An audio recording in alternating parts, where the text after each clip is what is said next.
ये कहानी चीन की सबसे अनमोल कहानी मानी जाती है। सभी बौद्ध लोग ये कहानी अपने शिष्यों को सुनाते हैं। एक बार की बात है, पुराने चीन में एक व्यक्ति रहता था जो संयमित और आत्मजागरण की तलाश में था।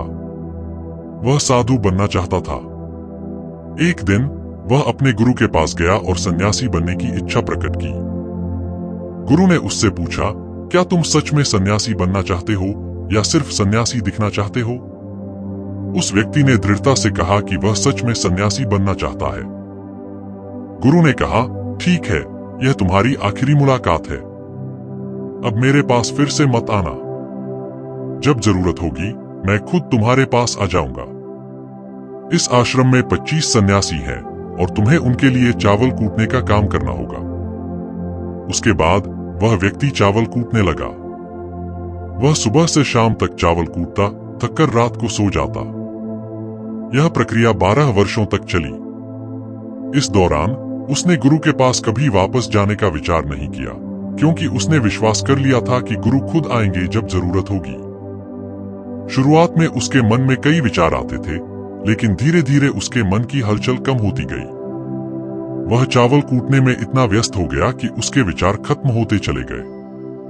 उसके मन में शांति और खालीपन आ गया। वह बस अपने काम में व्यस्त रहता।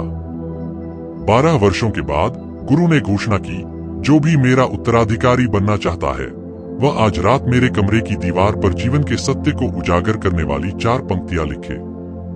ये पंक्तियां उसके अपने अनुभवों पर आधारित होनी चाहिए। सभी शिष्य भयभीत हो गए, क्योंकि गुरु को धोखा देना आसान नहीं था। लेकिन उनमें से एक विद्वान ने साहस जुटाकर दीवार पर 4 पंक्तियां लिखी। मन एक दर्पण की तरह है जिस पर धूल जम जाती है। धूल को साफ कर दो तो सत्य अनुभव में आ जाता है। सुबह जब गुरु ने इसे पढ़ा तो वह चिल्लाए, यह किस मूर्ख ने मेरे दिमाग में धूल डाल दी है? उसे पकड़कर मेरे पास लाओ। वह विद्वान वहां से भाग गया, क्योंकि उसने यह पंक्तियां एक बड़े शास्त्र से चुराई थी। उसमें उसकी खुद की अनुभूति नहीं थी, इसलिए गुरु ने उसे अस्वीकार कर दिया। इस घटना के बाद आश्रम में चर्चा होने लगी। कुछ लोग कहने लगे कि गुरु थोड़े कठोर हैं, जबकि अन्य ने कहा कि विद्वान की बातें सही हैं। इसी बीच चावल कूटने वाला व्यक्ति इन चर्चाओं को सुनकर हंसने लगा। उसने कहा, गुरु की बातें सही हैं। मैं पिछले 12 वर्षों से चावल कूटता रहा हूं और ये लोग शास्त्रों पर सर पटकते रहे हैं। कुछ शिष्यों ने उससे पूछा, क्या तुम खुद लिख सकते हो? उसने उत्तर दिया, पिछले 12 वर्षों में लिखना भूल गया हूं, लेकिन अगर कोई लिख दे तो मैं कह सकता हूं। चारों ने कहा कि वे उसकी मदद करेंगे। उसने लिखा, कैसा दर्पण, कैसे धूल। कोई दर्पण नहीं, कोई धूल नहीं। जो इसे जान लेता है वह धर्म को प्राप्त कर लेता है। आधी रात को वह विद्वान फिर से चावल कूटने वाले के पास आया और कहा, अब तो भाग जाओ, नहीं तो ये लोग तुम्हें मार डालेंगे।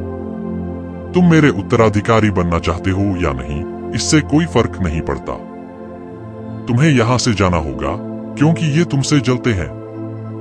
इस कहानी का अंत यही होता है। यह विचार बौद्ध धर्म में भी मौजूद है, जहां गौतम बुद्ध ने कहा था, जिस दिन तुम्हारे मन में विचार उठने बंद हो जाएंगे, उस दिन तुम सत्य का अनुभव करोगे। यही बुद्धत्व प्राप्ति का पहला कदम है। एक तरीका जो बौद्ध ग्रंथों में बताया गया है, वह है अपने विचारों पर ध्यान देना। यह जरूरी है कि आप अपने मन की गतिविधियों को सावधानी से देखें। इसका मतलब यह नहीं है कि आप अपने विचारों को दबाएं या रोकें। अगर आप ऐसा करेंगे तो विचारों का उभार और तेज होगा। आपको बस अपने मन को देखना है। मन भटकेगा, लेकिन जब आपको ध्यान आएगा कि आप विचारों का निरीक्षण कर रहे हैं, तो आप तुरंत ध्यान केंद्रित कर सकते हैं। कुछ दिनों के बाद आप देखेंगे कि आप अपने विचारों पर लंबे समय तक ध्यान दे पा रहे हैं। आपके मन में आने वाले विचारों की तीव्रता धीरे धीरे कम होती जाएगी। अगर आप इस प्रक्रिया में गहराई में जाएंगे तो आपको अनुभव होगा कि आपके मन में विचार उठने ही बंद हो गए हैं।